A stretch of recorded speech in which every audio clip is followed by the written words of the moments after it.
I think housing stability and home ownership factors into many people's thoughts about what they think about the American dream. But I want to start with you first and your story, because you have had such an amazing journey so far.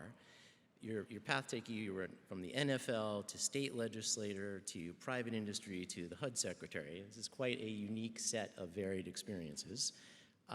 Tell us about that progression across these various roles, and what parts of your journey most shaped your view of how the government should participate in housing and community development. Well, thank you, Rich, and good evening, everyone. I'm happy to be here with you. Honored to be on stage with my friend Rich. You know, when I think about this, the first thing I think about is my parents. And a lot of what shaped my view was the struggle. Growing up in a household with two loving parents, but they didn't understand and know how to stay married. And so I grew up in a very difficult situation, to say the least. And my parents were divorced. It was a very chaotic situation, violence. But through those things, my mother taught me how to have a tremendous faith in the Lord, and my father taught me how to have a work ethic, a tremendous work ethic. And I worked at a restaurant in Dallas called Spring Creek Barbecue. I was a dishwasher. My father picked me up from football practice one day in August in Texas. How many know it's hot in Texas in August? And he took me to this barbecue restaurant and he said, "This is your new job." And Rich, the manager, met me at the door. He said, "Welcome to Spring Creek Barbecue. You're our new dishwasher." I was already aggravated because I just came from football practice. It's 100 degrees, and now my father takes me to this barbecue restaurant through the back door, and they tell me I'm gonna be a dishwasher. And my father says, "You're a great athlete, but you don't know how to work." And so that was my first job. I stayed there for 4 years. And I say that because it was hard work that taught me how to overcome adversity. It was being humble in situations that taught me how to, no matter the scenario that I'm in, that I need to put my hand to it and give it my all. And that started at Spring Creek Barbecue. And along the way, my sweet mother teaching me how to trust God in every situation. And I say that because that has shaped my view of work in America. And last week, we made an announcement of a new proposed rule in Champaign, Illinois, that HUD would give allowance to public housing authorities and owners to require those that are receiving housing assistance to require them to work and or time limits. Because we believe that work restores dignity, that work builds the family, that work teaches us things whereby we would not learn had we not been working. I'm talking about able-bodied, able-minded people, not disabled, not the elderly, able-bodied people. And I say this because in this job, what I've learned is that prior to us coming here, the mindset of it was that government would just do it all, that government would do what it does for people. And my mindset is, how can we help people that are able-bodied to become self-sufficient, and work requirements, time limits are one tool to do that. And we believe that with this new proposed rule, that more than $501 million increase in income for tenants, and about 79,000 families will become self-sufficient just in 1 year. Rich, 50% of people on public housing in 2024, 50% of people living in a household did not work or have any reported income. And so we want to change that paradigm.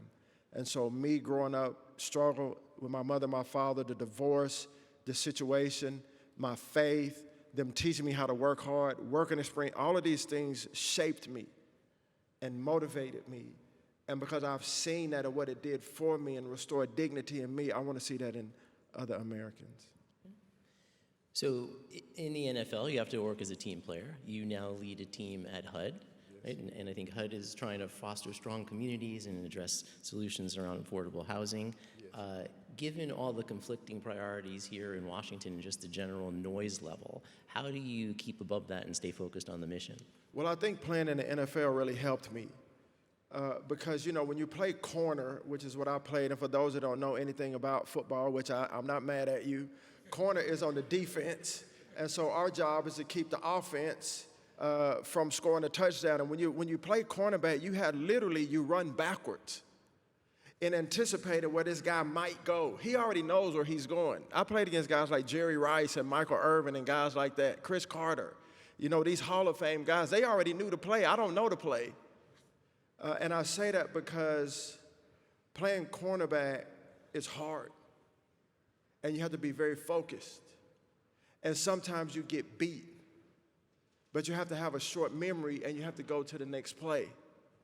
And I think it's that type of mindset that has helped me to be focused. And at HUD, when we came in, we said we need to return to the mission-minded focus of HUD to serve the most vulnerable people in our country, to promote self-sustainability and self-sufficiency, to provide disaster recovery and relief when storms hit, right, to help our homeless neighbors and friends around the country, not just in housing, but in really getting to the root cause of homelessness and treating mental illness and drug addiction and helping people to become transformed, all the while housing them, but then get them back on their feet out to a life of self-sustainability. That's our focus. And every single day, myself and our team, we're reminded while we are here, we know our mission, we know what we've been called to, we know the people that we've been called to serve, and so no matter what goes on in Washington, the noise around it, we understand while we're here, right? And so we see the results at HUD every single day.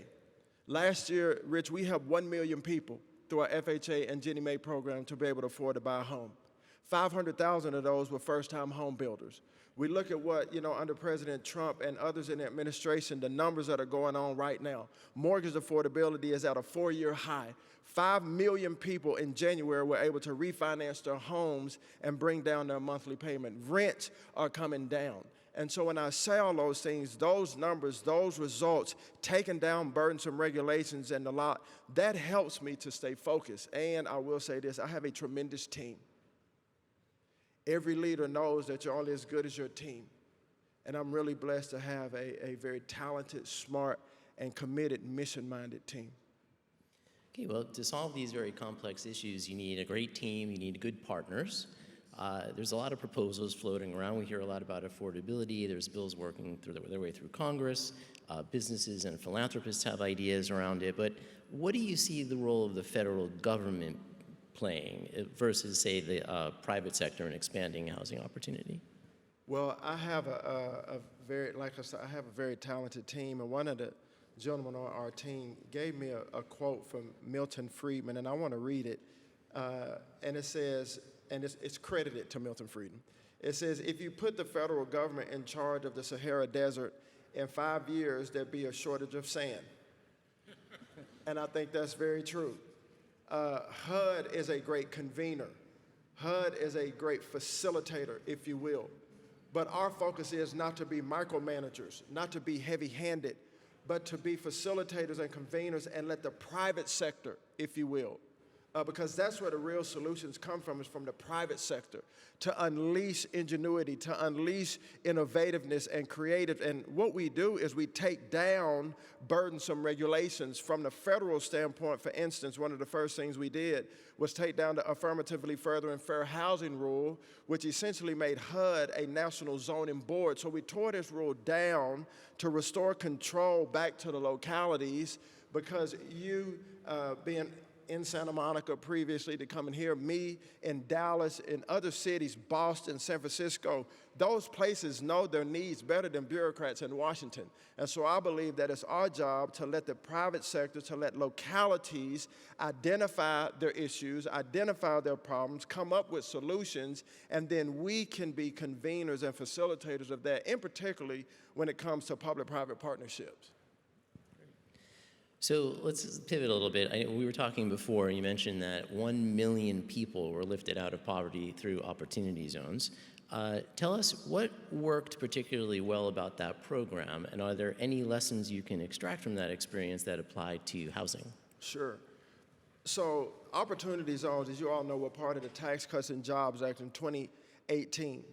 And Senator Tim Scott and others who were the architects of this legislation came up with the opportunity zones. Y'all, there's 8,754 qualified opportunity zone sites around our country, urban, tribal, and rural.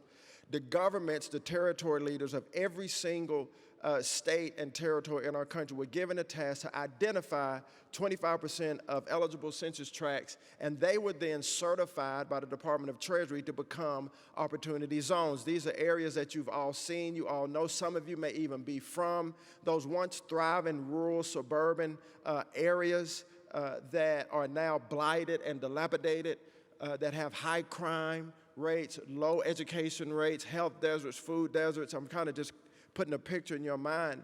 And so when I was leading the Opportunity Zone effort, my job was to go around the country and convene stakeholders, if you will, public officials, entrepreneurs, faith leaders, education leaders, community leaders, to come to the table all at one time to have a discussion. What is the problem in this said city? What is the problem in this said state? And once we identified it, then come up with a strategy for long-term sustainability. And so not just to say, oh, you know, it's blighted, but say it's blighted, now what? And that came from a public-private partnership, people coming together. Imagine the mayor being with the developer, being with the faith leader, the education leader, and the community leader. The mayor has the authority, the rule-making power. The developer has a vision for what can be built. The faith leaders have people in their church or in their said parishes. The education leader is the one teaching, but the community leader has the heartbeat. That's the beauty of opportunity zones. That's why $100 billion of private money was invested into opportunity zones, 400,000 new units of housing, 1 million people coming off the poverty rolls. And I don't think we talk about this much. You're talking about 1 million individuals coming off the poverty rolls. Well, how many families does that 1 million people represent? People coming off of poverty in America. This is America. Y'all, I went to 80 cities around our country in the first administration to opportunity zones, hosting these around over 250 convenings with people in our country identifying blight, identifying poverty. You know the word revitalization, because it was the White House Opportunity and Revitalization Council. Revitalization stands for new life. And that's what opportunity zones bring to our country, to individuals. I saw first-time entrepreneurs who have never been in business. Now they own a business that impacts them and their family and the community. I've been, just since we've been in the administration, I've been blessed to go to 13 different opportunity zone sites since February 5th of last year. Atlanta, Philly, all around the country.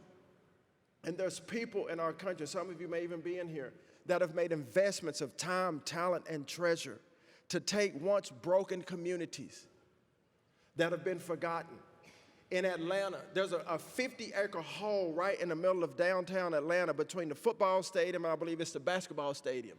And they have tried to fill this thing and have plans for this through the years. It's an opportunity zone site. And now there's a developer there in partnership with public and private. Now they're building mixed-use development, affordable housing, market rate housing, restaurants, hotels. That's what opportunity zones do. And I'm sorry that the media hasn't done a wonderful job of telling it, but I'm going to tell it because I've put my hands on it and I've seen it with my own eyes. I've literally seen people's lives change, those investing and those that benefit from the investment. And so I'm happy that the One Big Beautiful Bill has now made these permanent. And is there anything that you're particularly excited about in the public-private partnership space around housing that you can share with us? Yes, and there's more to come. And I don't want to get ahead. Obviously, the president has made, very bold decisions. This is not just a priority, but of utmost importance for the president, for myself, for Secretary Bessent, Director Pulte, and others across the administration. Is to help people achieve the American dream of home ownership. Again, the federal government can do its job in facilitation, in taking down regulations, in rulemaking, but the private sector is where the real results are. And I believe, and I'll say it again, as we unleash the private sector, builders, developers, property owners, both multifamily, single family, manufactured housing is doing a tremendous job and to remove that permanent chassis from the manufacturer. I know you didn't ask me about this, but to remove the manufactured housing permanent chassis is going to be huge for our manufactured housing industry. About 22 million people in America live in manufactured housing, so that's one very innovative tool that we're using. But there's more to come, and do know that it is a priority of mine, the president's, and others, to not only on the demand side, as we talked about a little bit, but also on the supply side, to build more supply, to have a focus in our rural communities, to build more single-family homes for Americans. And so that's all I'm going to say on that, but just know that that and more is what we're involved in. So we keep returning to this theme of the American dream and the role that housing plays in that, but it's so much more than that. Yeah. I think, as we sit here today, one of the things that we're doing at the Institute is we are filming 10,000 people from around the world to tell their story about what the American dream is. And as I watch these videos, I'm always taken that in nearly every single one, the person, in thinking about someone who was catalytic towards their own achievement of the American dream, Right. they become very emotional and often cry as they're being filmed. So I want to ask you, given your extraordinary story, who is that person for you that saw something different in you that allowed you to go on and achieve your version of the American dream? Whoa. Well, first of all, thank you.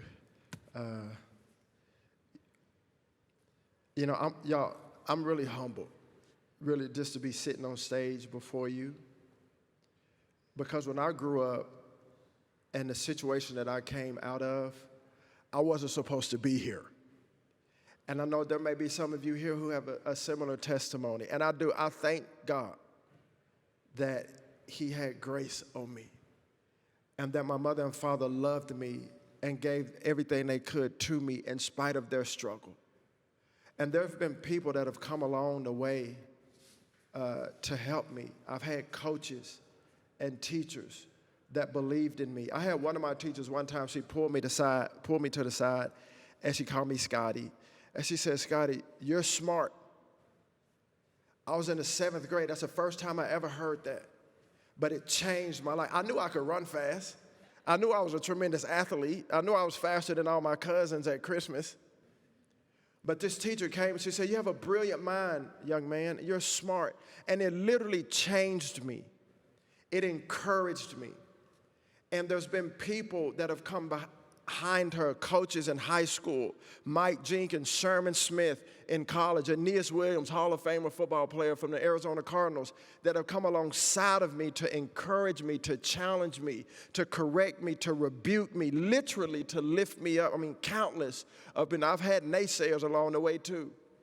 But for those who have come alongside me to help me and to encourage me, Dr. Ben Carson is a huge blessing to me. He's not only a mentor to me, but he's a great encourager to me. And he's also a great example of really achieving the American dream. When I think about the president, I spend time with the president. He's a great encourager to me and shows me how when you say you love America, when you say that American people are first, you don't just talk about it, you do it. And so I think we have that in our president. I see that in him. He's an encourager for me, Dr. Ben Carson. But I tell you who also encourages me is people who I see just every day that are doing everything they can with all the gifts and talent and effort that they have to be successful. I may never meet them, but I see them. I may not know their name and they might not know mine, but I'm encouraged by people like that. I love to read, and I love to read about people who've come from very little and who have done a lot. And for me, ladies and gentlemen, it's not about the achievement of wealth or fame or money.